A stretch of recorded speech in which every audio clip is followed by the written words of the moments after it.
देवियर सज्जनों, क्या हाल चाल। पिछले सीरीज के वीडियो यानी कि ये वीडियो बस हफ्ते में एक ही बार आता है, वो भी मैं एक्सप्लेन कर देता हूँ। अब तो ये आना ही बंद हो चुका है, इसलिए आपके लिए मैं दूसरा एक सीरीज लाया हूँ जो पर्सनली मुझे बहुत अच्छा लगा इस एनिमे सीरीज की कहानी को। उम्मीद है कि आपको भी अच्छा लगे। तो एपिसोड 1 की शुरू में एक अनजान आवाज हमें कहता है पूरी यूनिवर्स में 2 लेयर बनाया गया था, जहां एक में गॉड रहते थे एंड दूसरे में इंसान रहते थे। इन गॉड की एक रूल होता है कि कोई भी गॉड अगर गलत काम करता है तो उसे सीलिंग आइलैंड भेज दिया जाता था। ये सीलिंग आइलैंड हेवन रिलिम और डिवाइन रिलिम के बीच होता है और इस सीलिंग आइलैंड के चारों ओर पॉल्यूटेड पानी होता है, जिसमें अगर कोई भी गिरता है तो वो राख बन के उड़ जाता है। अब आगे बताया जाता है कि इस आइलैंड में हर 500 साल के बाद एक बार हेवन रेडिएशन गिरता है, जिसकी सहायता से कुछ अच्छे लोग फिर से हेवन में जा सकते हैं, पर कुछ बुरे इंसान 500 साल इंतजार कर नहीं सकते। इसलिए ये लोग हेवन रेडिएशन को जल्दी ही इस आइलैंड पर गिरे इसका टेक्निक ढूंढने लगते हैं, ताकि ये लोग सारी बैरियर को तोड़ के वहां तक जा सके। अब हम 2 बच्चों को देखते हैं जिनकी पेरेंट्स इन दोनों बच्चों को एक स्थान पर बैठाया होता है। असल में आज ही हेवन रेडिएशन होता है, जिसमें ये आदमी इस आइलैंड से निकलने वाला था, लेकिन वो आदमी उस बैरियर को क्रॉस कर नहीं पाता, जिससे उदास होकर उसकी पत्नी उस पॉल्यूटेड पानी में छलांग लगा देती है। ये देख वो आदमी अपनी पत्नी को बचाने के लिए छलांग लगा देता है, जिसमें ये दोनों उस पॉल्यूटेड पानी का शिकार हो जाते हैं और राख बन के उड़ जाता है। और हम इन पेरेंट्स के बच्चों को देखते हैं जो अनाथ हो चुका है, जो अपनी पेरेंट्स को खोने की वजह से जोर जोर से रो रहा होता है। अब रेडिएशन जाने के बाद हेवन से एक आवाज कहता है जो भी अपने पापों से बचने की कोशिश करेगा वो मारा जाएगा। और इस तरह पूरा 10 साल बीत जाता है, जहां हम एक पवेलिया को देखते हैं जो कि एक पापियों का जेल खाना होता है। और हम इस पवेलिया में एक लड़के को देखते हैं जो कि किताब में कुछ ढूंढ रहा होता है। दरअसल ये लड़का हेवन रेडिएशन के बारे में जानना चाहता है, इसीलिए ये लड़का सभी कैलेंडर को खोल के देखने लगता है।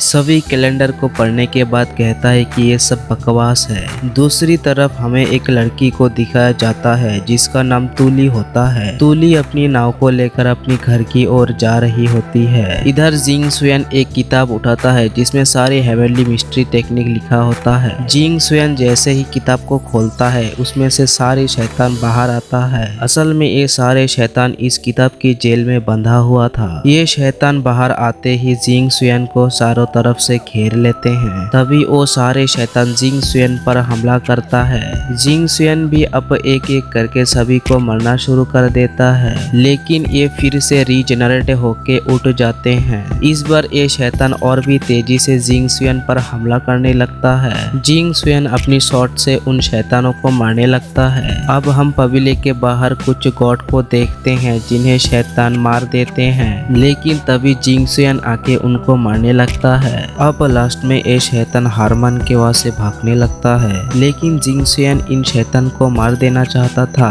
इसलिए जिंग सुएन इन शैतान का पीछा करने लगता है और इन सभी शैतान को मार देता है। पर तभी उस तबीले से रेडिएशन होना शुरू हो जाता है। उधर तूली आसमान में रेडिएशन होना देख लेती है, जिसे देख वो अपनी नाव लेकर कबीले की ओर जाने लगती है। इधर जिंग सुएन उन शैतान को मारने के बाद खुद उस तबीले में कैद हो जाता है। तभी कई सारे गॉड जिंग सुएन की ओर ही आ रहा होता है। इधर जिंग सुएन की हाथ बंधा हुआ होता है, इसलिए वो खुद को छुड़ाने की कोशिश करता है। और गॉड जब तक वहाँ पर आते जिंग सुएन वहाँ से गायब हो चुका था। इधर तूली जल्दी से वहाँ आता है, जहाँ वो चुपके से देख रही होती है, जहाँ एक बुरी औरत सभी को बता रही होती है कि पिछले 500 सालों से मैं हेवन रेडिएशन की इंतजार कर रहा था, लेकिन अब तो कैंटीन कबीलन चोरी हो चुकी है, जिसके साथ इस आइलैंड का कैलेंडर भी टूट गया है, जो कि ये बहुत बड़ा पाप है। अब हम भगवान से इसका कैसे क्षमा मांगेंगे।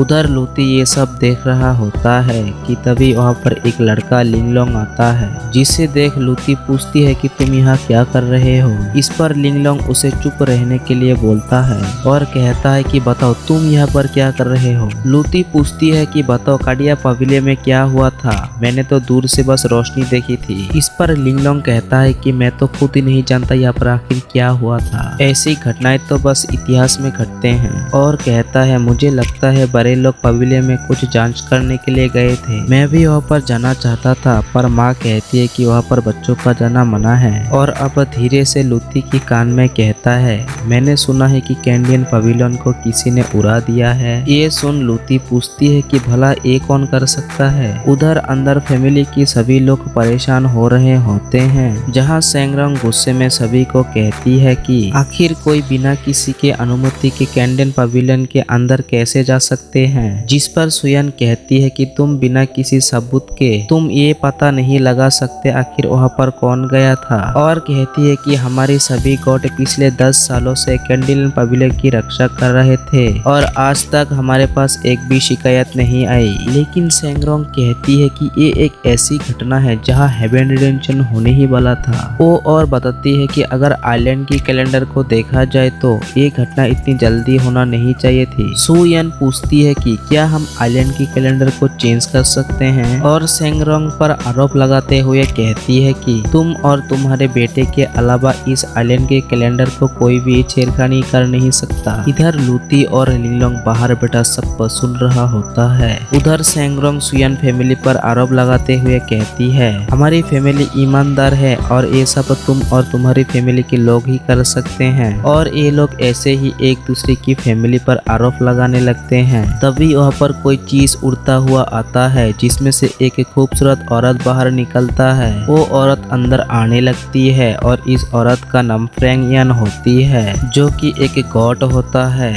लिंगलोंग ये देख कहती है कि फ्रैंग यहाँ पर आई है तो जरूर यहाँ पर कुछ बड़ा होने वाला है। लिंगलोंग लूती से कहता है कि 5 साल पहले फ्रैंग यान इस आइलैंड से चली गई थी, आज फिर से आई है। लूती कहती है कि आज भी वो उतनी ही सुंदर है। फेंग हाउ को देख सेंग हाउ कहता है कि आपका यहाँ पर आना कोई साधारण बात नहीं हो सकता। फेंग यान कहती है कि मैं बस अभी नींद से जागा हूँ इसलिए मैं बहुत बुरा फील कर रहा हूँ। आप सभी लोगों को चिंता करने की कोई जरूरत नहीं है क्योंकि मैं आप सभी लोगों की मदद करने के लिए आई हूँ। और कहती है कि मैं तो बस यहाँ कुछ सबूत ढूंढने आई हूँ। जिस पर सेंग हाउ कहता है कि मेरे लोग दिन रात एक करके पवेलियन की देखरेख करते हैं, मेरे हिसाब से तुम यहाँ कोई सबूत नहीं पा सकते। और कहता है कि यहाँ कोई जरूर है जो कि बहुत ही स्मार्ट है जिसने जाते समय सारा सबूत मिटा दिया। जिस पर सेंग यान कहती है मुझे लगता है कि तुम्हारी चेहरा सभी के सामने ना आए इसलिए तुमने अपनी सारा सबूत मिटा दिया। अब फ्रैंक की ये बात सुन सेंग हाउ को गुस्सा आ जाता है जिसे वो अपनी फायर बाहर निकल लेता है। लेकिन उससे पहले ही फ्रैंक यान अपनी चारों ओर एक प्रोटेक्टिव शील्ड बना लेता है। ये सब देख सियांग फेंग अपने पिता को शांत रहने के लिए बोलता है और कहता है कि आइलैंड की कैलेंडर का बदल जाना हमारी बस की बात नहीं है। पवेलियन का एक्सीडेंट होना एक गॉड का ही एक आइडिया हो सकता है। हमें एक दूसरे पर आरोप लगाने से पहले पूरे मामले की जांच करना चाहिए। अब उसकी बातें सुन ये दोनों शांत हो जाते हैं। उधर लूती और लिंगलोंग भी ये सब देख रहा होता है। लूती कहती है कि अच्छा हुआ सेंग फेंग ने इन दोनों को शांत करा दिया। इधर फेंग यान सभी से कहती है कि मैं इस केस की अच्छी तरह से इन्वेस्टिगेट करना चाहता हूँ, इसलिए तुम लोग मुझे ये बताओ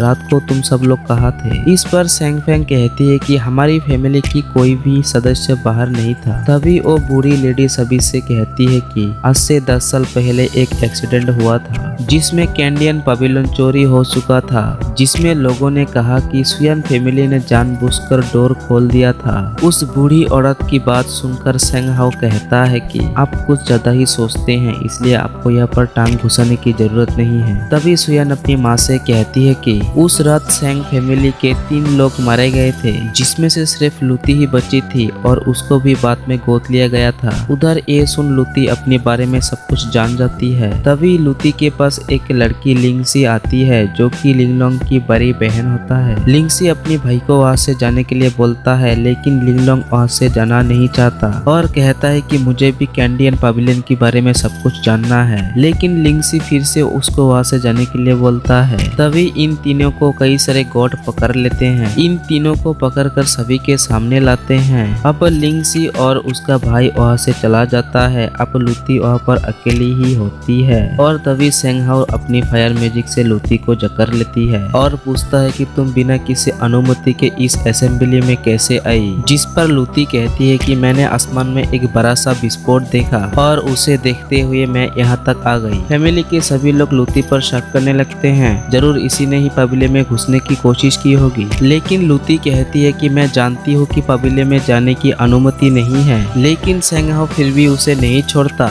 जिसमें सेंग फेंग अपनी पिता से कहती है, मैं जानता हूँ कि ये लड़की पवेलियन की बैरियर को तोड़ नहीं सकता। ये सुन उसकी माँ कहती है, आखिर तुम इस लड़की को क्यों बचाना चाहती हो। अब फेंग यान सभी से पूछती है, क्या इस लड़की को हैंग नाम के बूढ़े इंसान ने एडॉप्ट किया है। और वो अपने मन में सोचता है कि ये लड़की तो पहले से बहुत बड़ी हो चुकी है। सेंग फेंग अपनी पिता से फिर से रिक्वेस्ट करता है और कहता है कि बिना किसी एविडेंस के हमें किसी को नुकसान पहुंचाना नहीं चाहिए। अब आखिर में बुरी औरत के कहने पर सेंगहाओ लूती को छोड़ देता है। उधर हम जिंग सुयान को देखते हैं जो काफी घायल होता है। वो एक जंगल से होते हुए आगे बढ़ रहा होता है, जहाँ लूती भागते हुए तुरंत अपने घर में आती है, जहाँ उसके बूढ़े दादा सो रहे होते हैं। तभी हम उस घर के दरवाजे पर देखते हैं जिस पर किसी की खून लगा हुआ होता है। और इसी के साथ ये एपिसोड 1 यहीं पर खत्म होता है। आशा करता हूँ आपको वीडियो अच्छी लगी तो please like, comment and subscribe जरूर कीजिएगा। मिलते हैं हम इसके नेक्स्ट एपिसोड में, तब तक के लिए बाय बाय।